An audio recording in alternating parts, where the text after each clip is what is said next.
Recording. Okay, we are live. All right, here we go. Parshas Chayesar. This week's Parshas Chayesar. I think it's the only parsha in the Torah that has a woman's name in it. I mean, truth is, there are not many parshas in the Torah that have a name altogether. We have Parshas Noach, and Parshas Chayesara, Yeah. and I think that's it. Korach.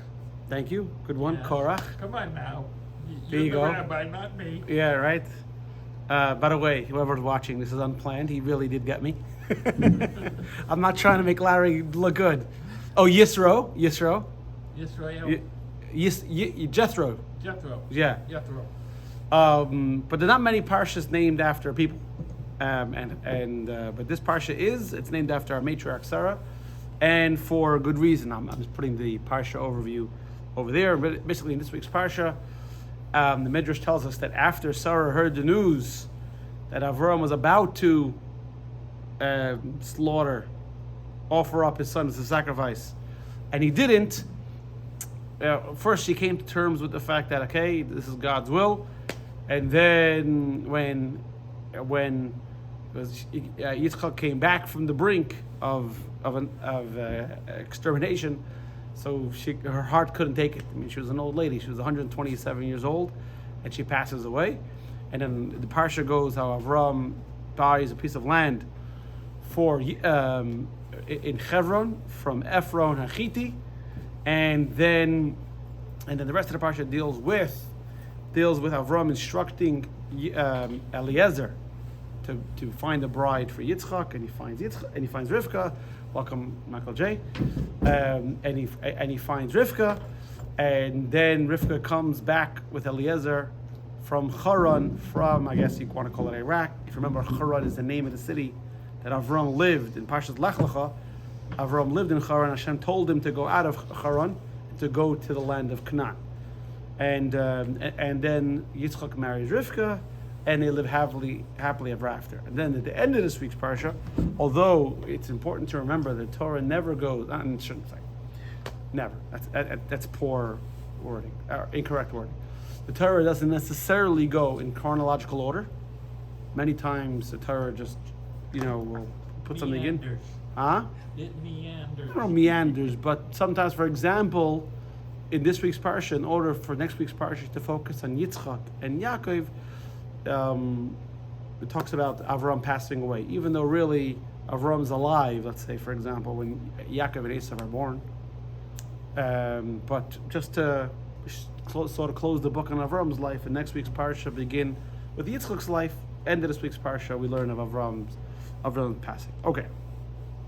So this week we're going to focus on the Jewish woman. But like I said, the parsha is named for the first Jewish woman, and the special power of the Jewish woman, and the ability to bring light and goodness and warmth and wholesomeness and morality and to the world. Barbara's giving me dirty looks. If I had a camera that was 360, we'd get Barbara's look. But it's true. I don't make anything up. Whatever. Except when I fabricate. Okay. So what happened was like this. Okay. I'm gonna go through text 1, A, B, C, D, E, F, pretty quickly, and G, because it's all part of the story. Anyway, so what happened was Avram says, listen, I'm old, and Yitzchak needs to find a bride. And Eliezer says, I have a daughter. Avram says, listen, I'm very happy for you that you have a daughter, but the problem is that you are from the children of Cham, you are cursed. If you remember, Noah cursed Cham when he came out of the ark. Remember that story? Too much time in the sun, Michael J. Yeah, it's been a long weekend. Yeah. Well, you've got to remember, just because he was a nasty guy and did some dirty things, maybe deep down inside his heart, he raised an honest girl. Yeah, right. But so Avram tells Eliezer, you are from the children of Cham, and I am from the children of Shem. I am blessed, you are cursed, my children can't marry your children. Instead, you have to go to Haran, to my family. Okay, so you see text number 1A. So let's move the coffee here a second. Here you go. All right, so Avram said to a servant, went too fast.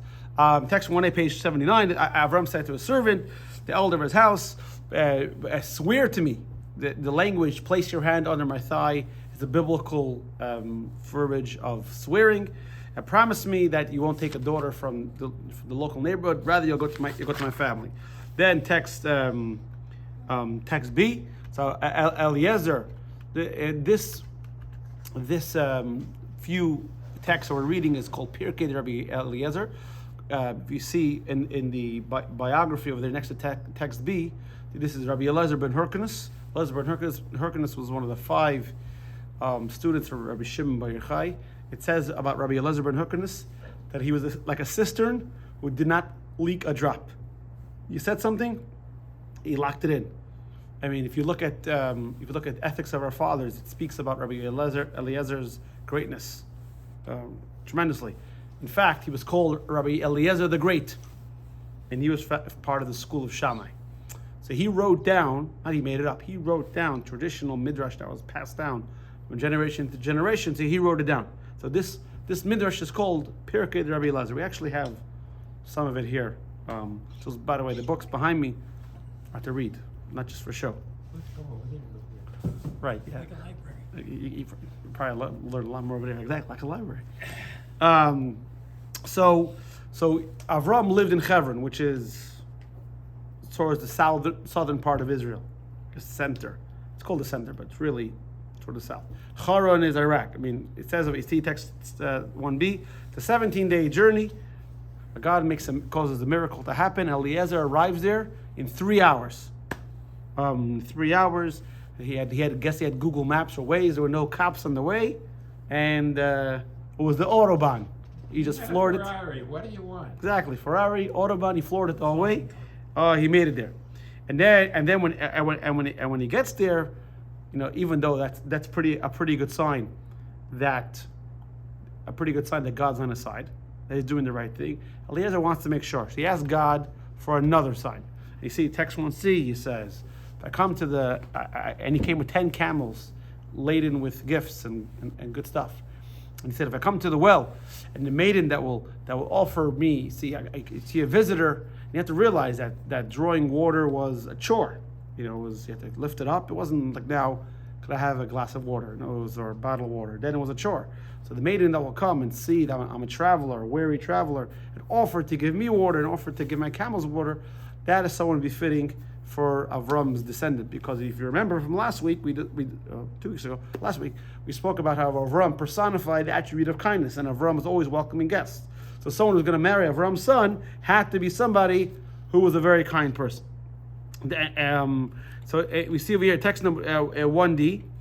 So Rivka comes with the sheep, with her own sheep, and then she sees Eliezer, and Eliezer says, "Excuse me, can I have a drink?" And she says, "I'll give you to drink, and I'll give you camels to drink, and I'll give you the men who are with you to drink." And then Eliezer says, "Who are you? What's your name?" And when Rivka tells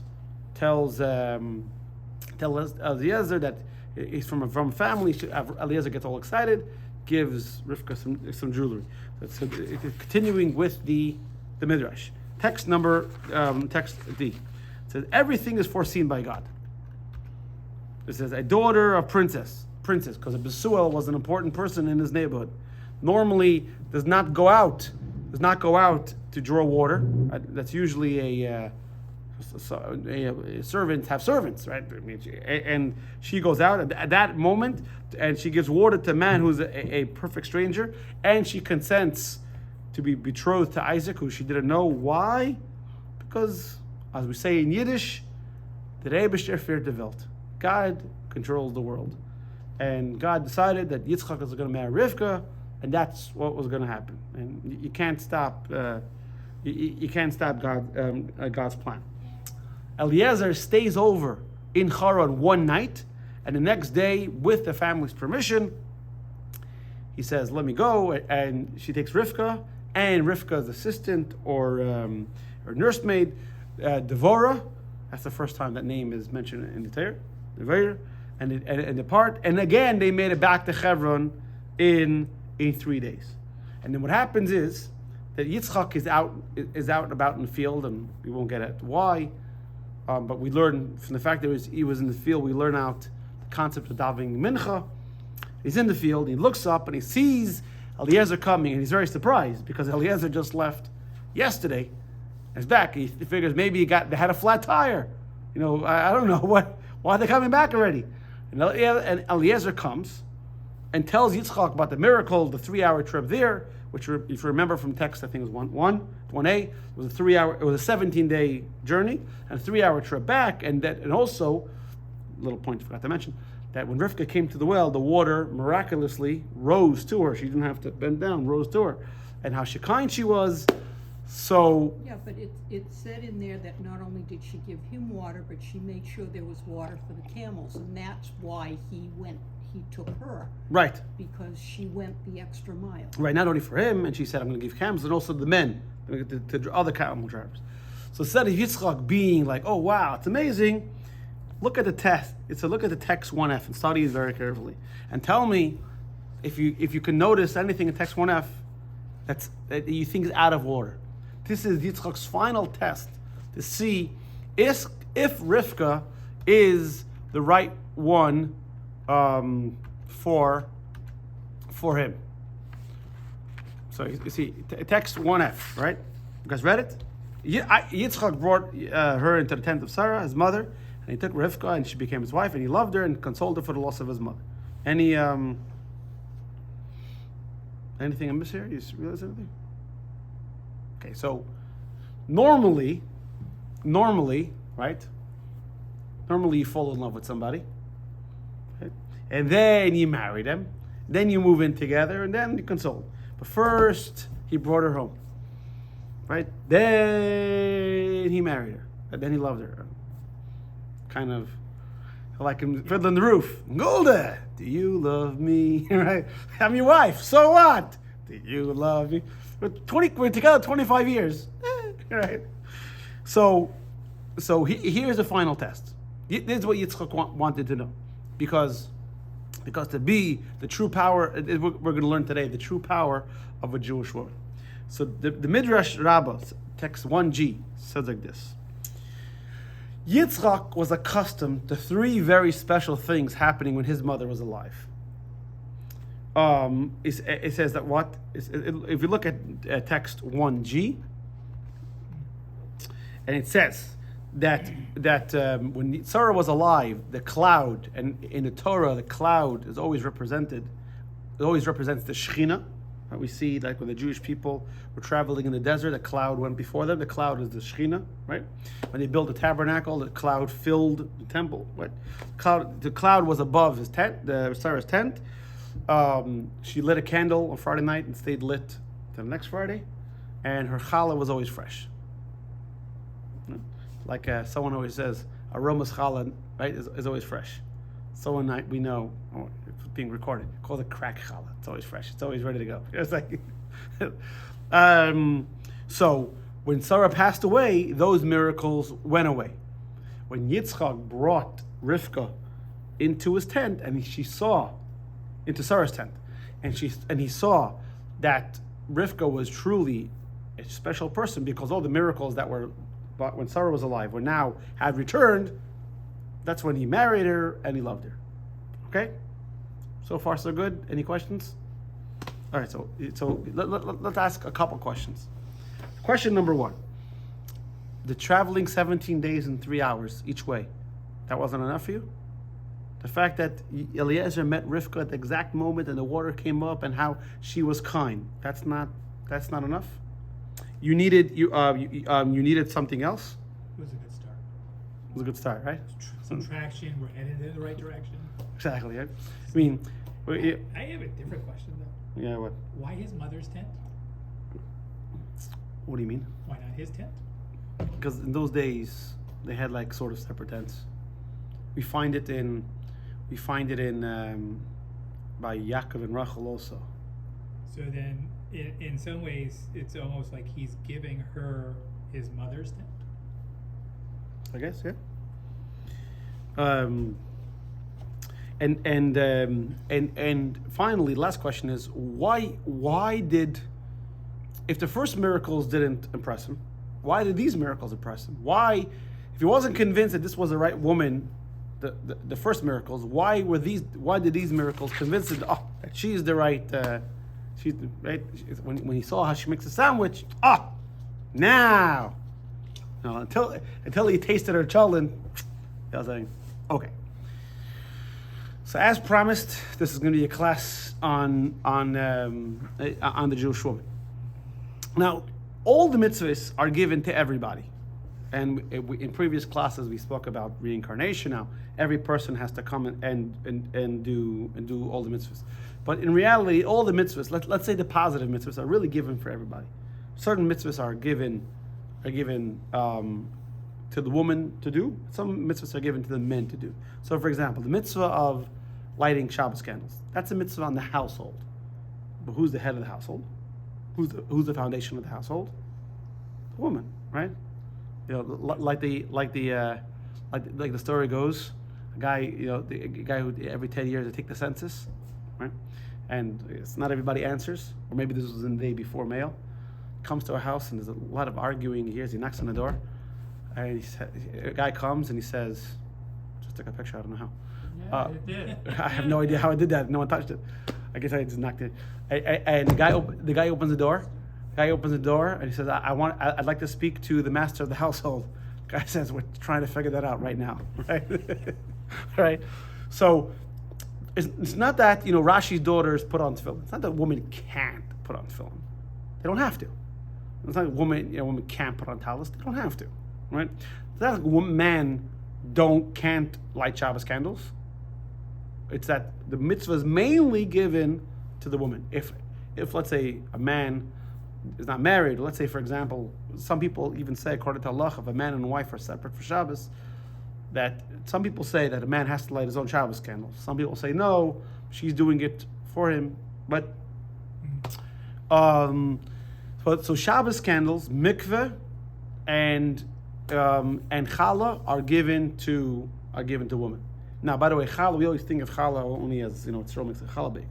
But when you buy something from, say, a kosher bakery, they have to take challah also. I mean, it's not like an individual mitzvah. It's a mitzvah it's a mitzvah of challah.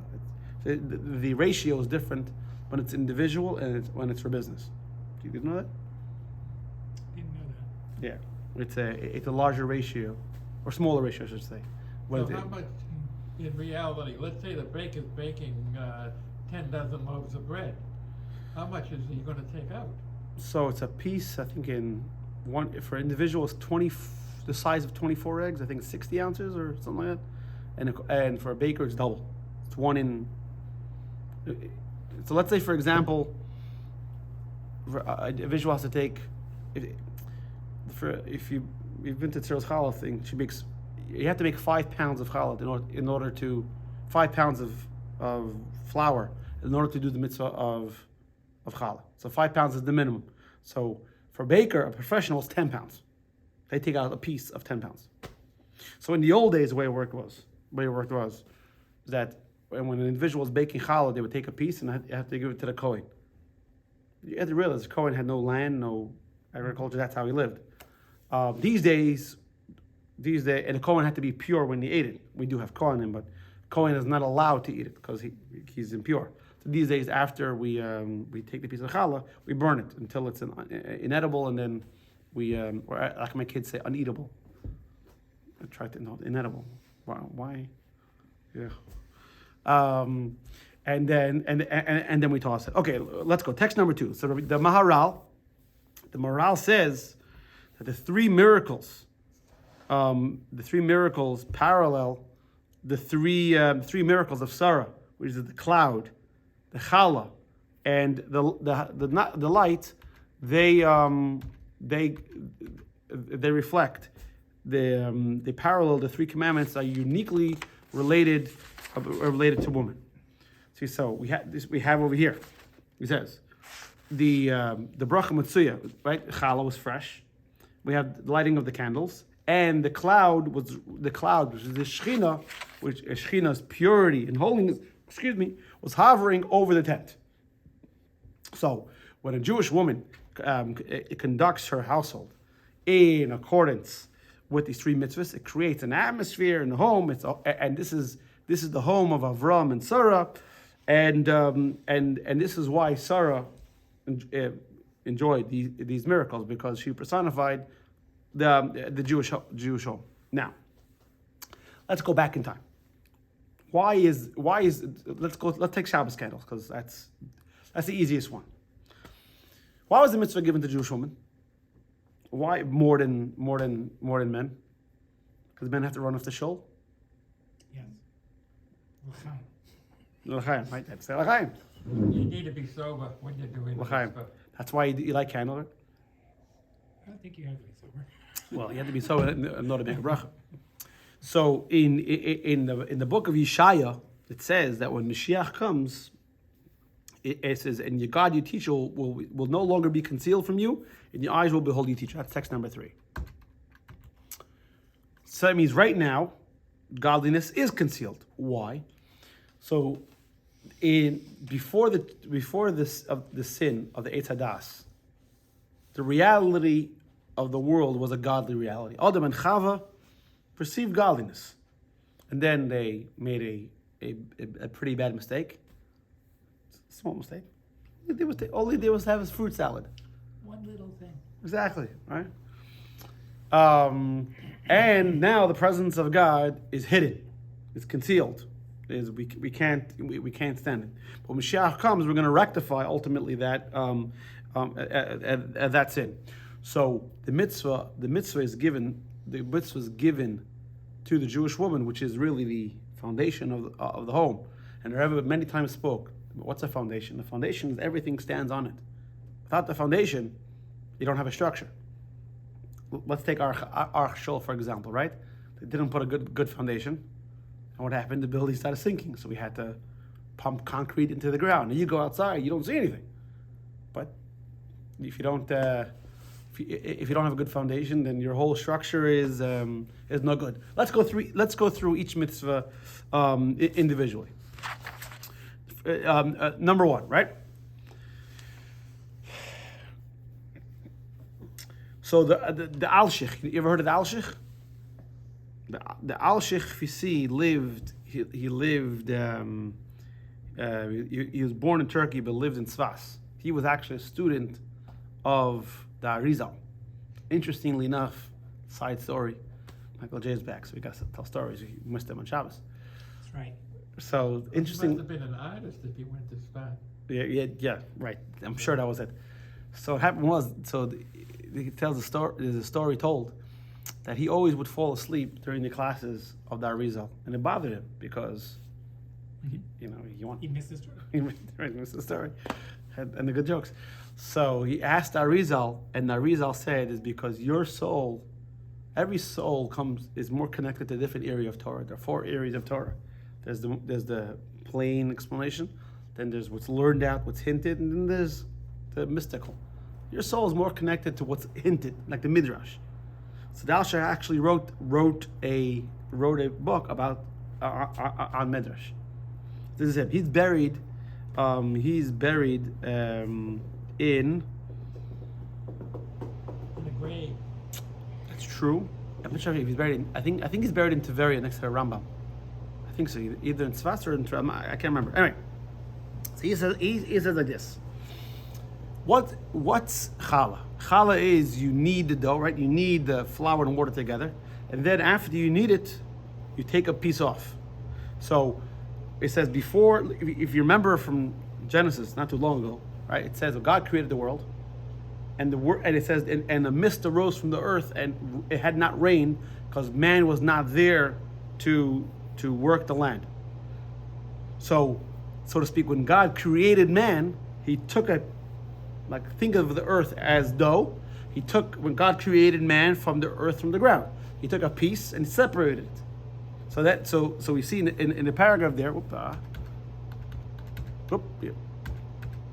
here we are. Oh, so clearly the earth from which Adam was created is associated with the mitzvah of challah. It demonstrates, number 1, the great value of humans, of the earth, of all its inhabitants. Because God separated us, right? Made us different. Just like Bechal, you have to separate the dough, give it to the Kohen. So human beings are not like everyone else. We're different. Another parallel between challah and humanity is that we may not benefit from the dough until we separate challah.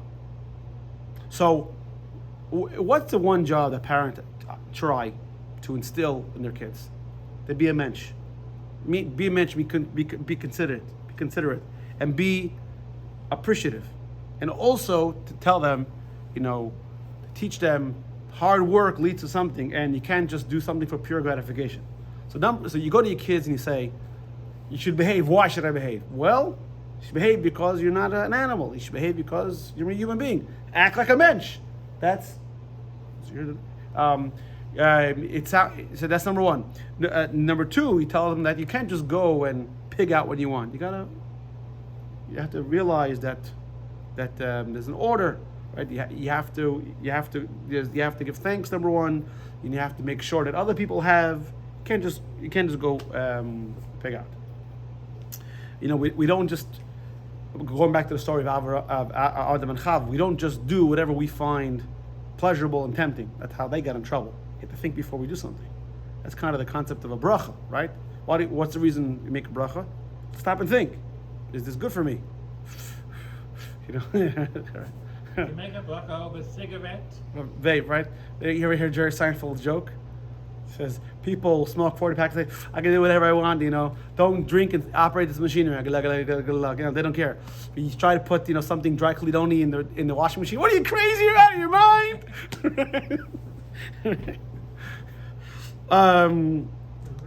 So that's the mitzvah of challah. Now you have the mitzvah of family purity. Family purity means, short, that upon a woman's period until she goes to the mikveh, she's impure, and husband and wife have to separate. Amar Pinchas ben Yair. Here comes the Gemara. The mitzvah of challah, and see on the screen, teaches us holiness of the soul, importance of self-control. Okay, Amar Pinchas ben Yair. He says like this. This is very nice. Abstention leads to purity. Purity leads to piety. Piety leads to humility. Humility leads to fear of sin. Fear of sin leads to sanctity. And sanctity leads to the presence of the divine will, the divine spirit. So if you want your kid to grow up as a responsible human being, you have to let them know that there's someone watching, and you have a debt to society. So you tell them that God is always watching. The boss is always watching, and you can't just do what you want. So there's a concept of teaching our kids what's called in Hebrew Yirah Shamayim. Yirah Shamayim means fear of heaven, fear of the one above. Right? And I always use this example. I ask kids, why can't you commit crime? And if they tell me, because the police are going to catch me and put them in prison, I say, you're a very scary person. I mean, you're trying to tell me if the police are not here, then you would hurt somebody, you would steal? Well, no. So why do you do it? Because it's wrong. Because no one's going to catch you. Right? If a tree falls in the forest. Is the man still wrong? Yeah. Exactly, right? So I have teenage daughters. If you're cheating on a test, no one catches you, are you still cheating? Yeah. The tree falls in the forest with George Washington there. Exactly. Probably. So what Sarah is teaching us, that to have a good home, a proper home, is you have to have discipline. And you can't just indulge yourself whenever you want. And you have to realize that although you might think, let's go off track just for a second. There's the concept of modesty.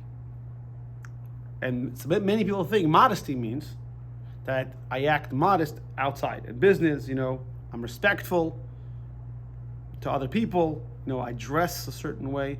But when in the privacy of my home, I can do whatever I want. Well, I guess you can argue it's better not to be obnoxious outside your home.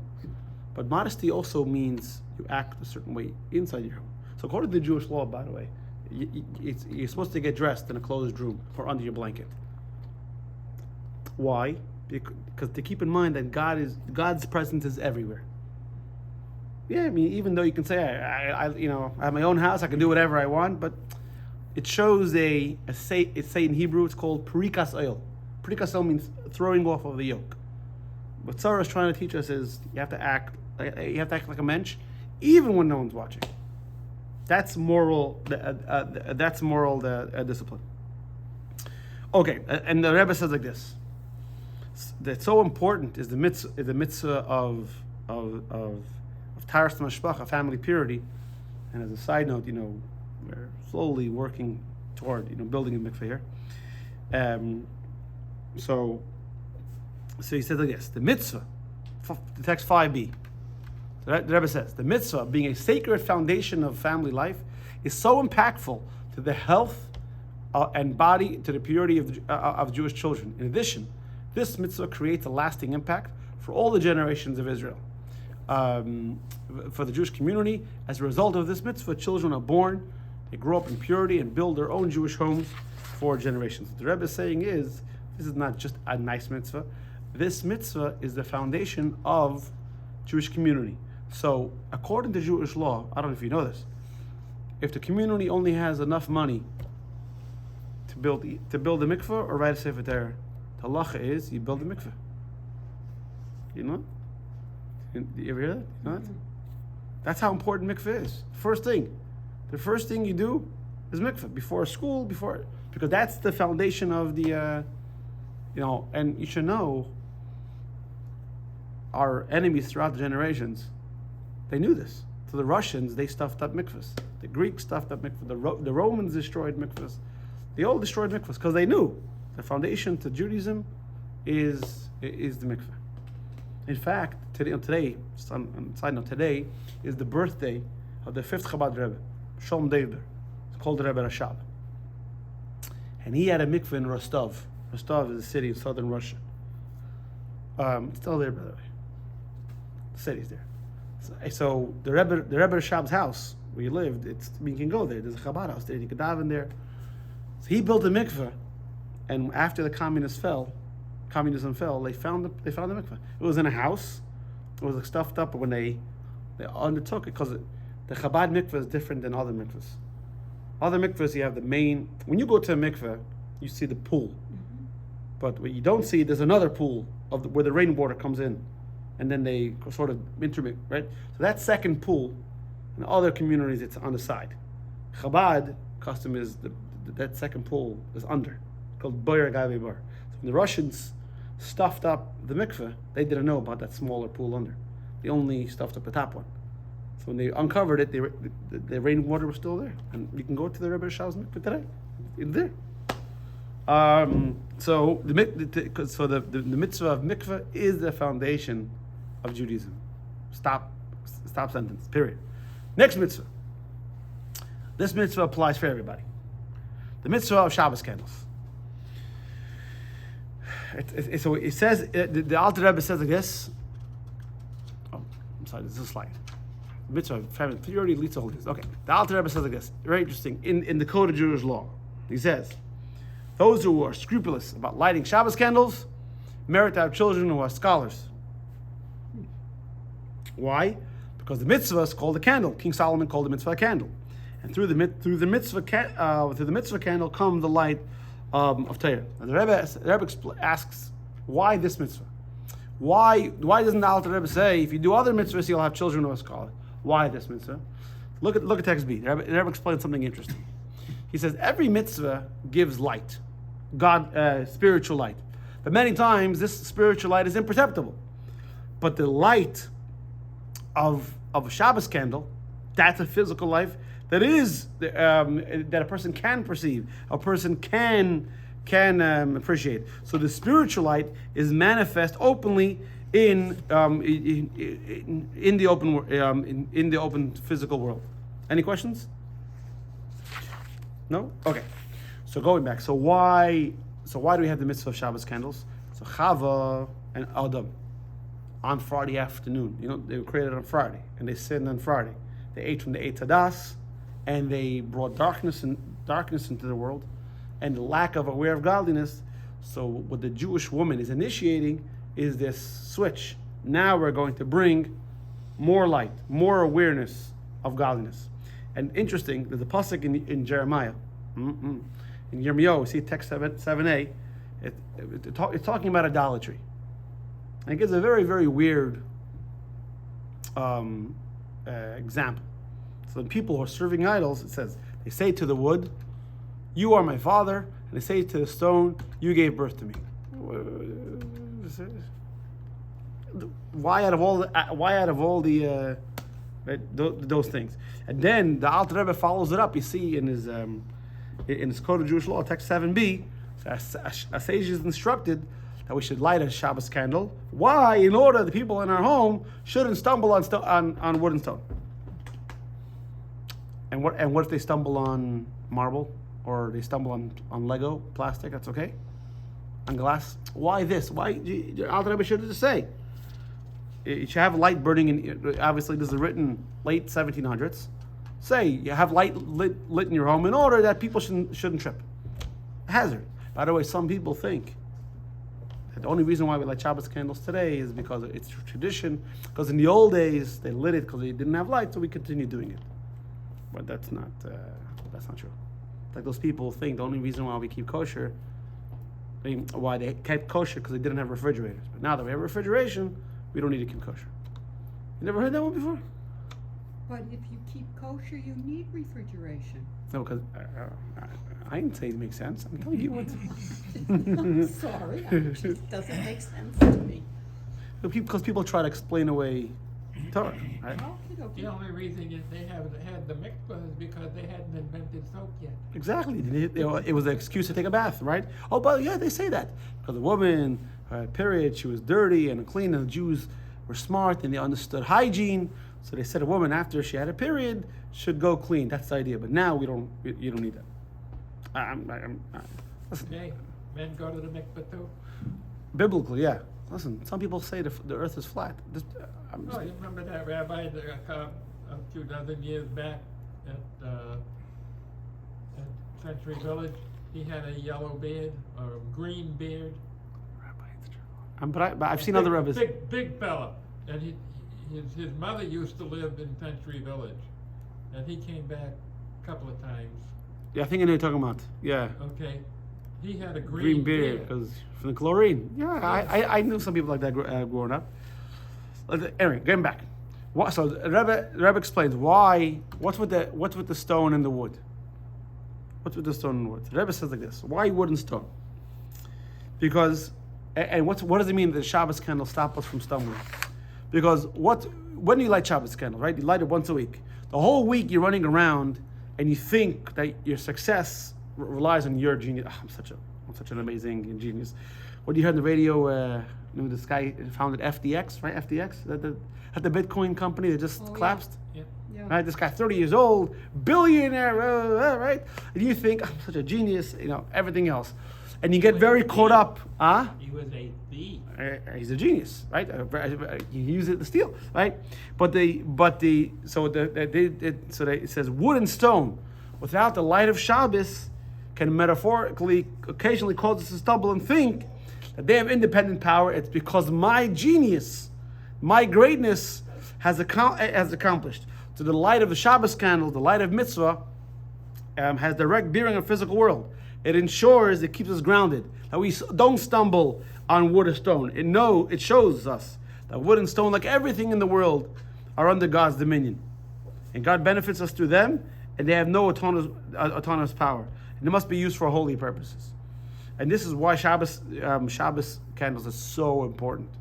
Because it's so easy to get caught up in the rat race and to think that I have no time for Torah and I have no time for mitzvahs and I can't possibly, close my store on Shabbos, or I can't possibly keep kosher because whatever it is. And we were just talking about a second ago, legitimizing and rationalizing away the mitzvahs. Shabbos candles teach us that God controls the world and He'll give you exactly what you need when you need it. Your job is to do your job. Sunday Sunday through Friday, and let God take care of everything else. Now let's get back to the beginning. Remember we asked the question, right? Remember we asked the question: why did Yitzchak need these three tests? How come the shortening of the drive and the water? How come that wasn't enough? Because Avram was forefather number one. Yitzchak was forefather number two. Right? We're talking about the foundation of the Jewish people here. This is not just a marriage. By the way, this is the foundation of the Jewish people here. Yitzchak needed to make sure that the person who he's married, the person who would give birth to his who was going to take him over, right? The next CEO was going to be perfect, was going to personify everything that Judaism stood for. And that's why he wanted to see that mikveh, challah, and Shabbos candles, so you think about it. Actually, we're going to say this in a second. Avram also lit Shabbos candles, probably, right? If a man, right? Avram kept all the Torah. They all kept the Torah. Avram, Yitzchak, Yaakov, they all kept the Torah. So we have to assume that it's not like there weren't Shabbos candles. There weren't Sarah Shabbos candles. A man can light Shabbos candles also. It's not the same. Because a woman has that, a woman has that ability to bring light. A woman has that ability to bring godly awareness. Or the woman, let's say, I remember growing up, for example, my father in the morning woke up and go to shul. I was telling my daughters all the time. Many times I only saw my father at night. And when I was getting up to go to work, to go to school, my father was either in shul or he had already left the house. No, I think the bus came at 8 o'clock. So either my father was in Minyan, or he left earlier. I mean, I remember sometimes standing by the bus stop, my father coming back from shul. So who made sure I said Madani? Who made sure I watched Negavasa? Who made sure I was wearing stitches? Who made sure I was fed? My mother made sure. My mother also worked, She worked for the Jewish press. The newspaper, the Jewish press? Mm-hmm. Yes, she was she worked in advertising with her. But who was there when I came home? I mean, that's just me. My brothers also. My father, my father worked hard. My father worked on the truck, and he worked hard, and he schwitzed, and and he came home. But who was there to make sure that the house was ready for Shabbos and everything was there, right? Maybe I'm the youngest in my family, so maybe my parents are a little bit old school. But I remember my father opened up a can of tuna. We took pictures because it was a big deal. What's for supper? Whatever Tati wants to eat, that's what's for supper. We ate what Tati. You don't like it? Eat cereal milk, right? But so who has that ability to establish the future of the Jewish people, to make sure that So we got in trouble in school. My mother found out, but we begged my mother, don't tell my father. Then that's where when it went up to the next level, what do they say when you call customer service? It was going to escalate the issue, right? Then you knew you're in big trouble. But so Shabbos candles represent this. You see, there's a nice article. I think you can read the text number 8. She writes, it's not your only job only to light. Skipping ahead, we say this. It's not your job only to light, but also to protect this light from all those that threaten the dark. I'm in the 4th paragraph. You need your Shabbos candles to wage the battle as you establish a pillar of light around your home. So the whole world is saying, all these crazy things. The world has no direction. The world is what's popular now. Right? Let's take, for example, a politician. Right now he's popular. One day he's popular. The next day, he's not popular. Right? We thought so. Monday we thought. I know you didn't. But Monday, some people thought, whoever Trump backed is gonna win. Tuesday night, now everyone's against him. Right? We live in a false world. No one has any backbone to stand up for what's right and wrong. Everyone just wants to be popular and I don't know what the word is. Not woke, but maybe woke. And be in the right.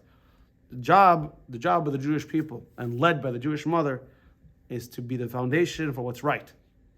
And no matter what the winds of change are blowing, who teaches the kids to stand up for what's right and to do the right thing no matter what? Like now people grow their beards. So now people grow their beards. So now we're in style. We don't care. We do it. Sometimes it's the style to wear hats, black hats, fedoras. That's not our. We don't really care. Who gives us that fortitude to do the right thing? Is the Yiddish Shemam, right? So it says like this. Now the Rebbe said, When should Jewish girls start lighting candles? Is everything okay with her? Yep. You're okay. Yep. When should Jewish girls lighting candles? When Rivka started lighting candles. You know what age Rivka was when Yitzchak met her? 3 years old. I'll tell you a story. Actually, my father actually told the story to somebody today. I heard him tell the story. I heard the story before. So my father went for a private audience with the Lubavitcher Rebbe. Didn't have many. Rebbe stopped giving private audiences in 1982. So I was never at one, and even if I was, I don't remember. But the custom was you went by a wedding, bar mitzvah, or sometimes when you had issues. So my father went to Yechidus with my mother, and it was my brother's bar mitzvah. No, couldn't have been my brother. Couldn't have been my brother. Yeah, so my brother was born in September '66. Yeah, it was '79. Yeah, I don't remember. So so it was my brother's bar mitzvah. I think that's the occasion. Anyway, so usually the Rebbe's secretary said, "Listen, there's no talking. You answer the Rebbe's questions, and that's it. You ask a question because you're talking about the Yechidus would go to 2, 3, 4 o'clock in the morning. Literally. I'm not joking. So that they asked the Rebbe, my sister. Yeah. So my sister, my brother's born the day after Rosh Hashanah. Some Gedalia. My sister's birthday is Ches Cheshvan. She just had her birthday last week. She's the day before Sarah. And they asked the Rebbe if she should light Shabbos candles because she's not 3 yet. The Rebbe said, encourage that all girls should light Shabbos candles starting at age 3. She's at age 3. The Rebbe asked, does she know the bracha? Does she understand? So the Rebbe said, my parents said, yeah. So the Rebbe said that if she understands what she's doing and she knows how to say the bracha, she should start lighting Shabbos candles. That's how important it is for the girls to light Shabbos candles. Look at text number 9. So this provides us with this text number 9, page 170. This provides us with a clear directive. All Jewish girls must light Shabbos candles. Not only after the bris mitzvah, but even before the wedding. Because in some communities, you only light from the wedding. Now, it's interesting, there's a whole discussion about this. Why? So some people say, I like the theory and I'm sticking to it, that really, in the old days, old girls lit Shabbos candles. But because of pogroms and this and that, and shortage of supplies, and it was expensive oil or wax, so it became only the woman did it when she got married. But there's a very strong evidence that all girls lit Shabbos candles. And now the Rebbe says, it's actually extra important for girls to light Shabbos candles. Why? Because you look at text number 10. This is the end of the tractate of Sota. The end of the tractate, the Talmud site that talks about what the world's going to look like when Mashiach comes, or right before Mashiach comes. This is in time before the coming of Mashiach. Chutzpah will increase, and inflation will spike. The government will turn to heresy, and no one will dare to reprimand them. Public meeting places will become areas of promiscuity. Those who fear sin will be held in disgust, and the truth will be absent. The youth will shame the elders, and the elders will rise in deference to minors. And against whom can we lean for support? Upon our Father in heaven. I think maybe there's a note over there. Open up the Gemara. It probably says 2022, right? It doesn't describe that rate. So the Rebbe says text 11a. It says all of the above makes it clear that in the modern day, when the world is caught in the thick, intense spiritual darkness, it is especially important that every Jewish daughter light Shabbos candles. This should begin as soon as they reach the age of education, and we could teach them the meaning of Shabbos, Shabbos and Yom Tov. So the world we say, is a very dark place. So our job is to counter it, and to counter it with light. And it's not like a boy that starts at age 13, right? With tefillin. A girl can start. That's how you see how powerful the Jewish woman is. Can start from the age of 3. And the Rebbe continues in text 11b, page 95. The light of the Shabbos candles, along with the bracha that each girl will recite, will not only illuminate her then, will illuminate her entire life, because she's going to know that there's the Eibishter, the King of the world, and this will be a guiding light to her even as she grows older and gets married. And as the mainstay, at the foundation of her home, she would build and establish her home in accordance with God's will and the foundation of mitzvahs. So, and this is what being a Jewish girl is all about. Being a daughter of Sarah, Rivka, and Rachel and Leah. So Sarah's bracha of light manifests itself openly from one week to the next week. A regular woman doesn't. It only lasts for a few hours, but the effect, because remember, every mitzvah has spiritual light. This is only perceptible for a few hours, but that mitzvah, as you see in text 11c, you see in text 11c that the reality is that every Jewish woman kindles a spiritual light with the Shabbos candles. Though our physical eyes can't behold this light, our matriarchs' actions blaze the path for us, their descendants, and empower us to illuminate the entire weekend. As you see, this Lori Plotnick wrote a very nice poem asking all these questions. Am I a light? And ending off at the end of text 12, please God help me burn the light. Now, so as we discovered this important gem of lighting Shabbos candles. So first of all, we have to encourage all Jewish women and girls to light Shabbos candles, and we all have to learn from the Jewish woman to be that light in our surroundings. So normally a married woman lights 2 candles. Some married women who have kids light 1 for each kid. How many Shabbos candles do you light? 2. Just 2. 2, because my feeling is the kids are now out of the house. Right. So they can each light in their own house. Right. I'm saying some people light 2, some people light 1 for each kid, some people light 5 for the 5 books of Torah, some people like 10 for the 10 commandments. We're gonna need a fire department permit for some of these families. That is, and then what? Yeah, you see these Lechters, and then I actually just got Cyril's Lechter repaired, and the guy said, "Here, hold this." I mean, this silver was heavy, it was a big thing. And we light Shabbos candles obviously before, here outside of Jerusalem it's 18 minutes before sunset. In Jerusalem it's 40 minutes before the sunset. Do you know that? They light it extra early in Jerusalem because it's a mitzvah to add to Shabbos. It's supposed to add to Shabbos. So in Jerusalem, in the holy city, you add even more. Let's finish off with the Midrash. The Midrash in text 13, famous Midrash, which says, if you observe the light of the Shabbos candles, I will show you the candles of Zion. And I won't require you to go by the light of the sun, for you will see the light of my glory. It is written, you shall no longer have the sun for light and for brightness. The moon shall not give you light, but God shall be your light. And the nations will walk by your light. It is written, the nations walk to your light. And all this is why, what's going to help bring Mashiach? What's going to help bring the world to the light of knowledge of God, morality, ethics, proper behavior, respect for people, respect for all creatures? That is the light of the Shabbos candles. That's how powerful the light of the Shabbos candles. So lighting the Shabbos candles, we're usher in the era of Mashiach. May it come speedily in our days. Amen. Okay, so key points. Numero uno. Hashem charged the Jewish woman with the responsibility of 3 mitzvahs: challah, mikveh, and Shabbos candles. Yitzchak would not marry Rivka until he confirmed that she would be the matriarch, meaning that she would be able to perform and pass on these 3 special mitzvahs.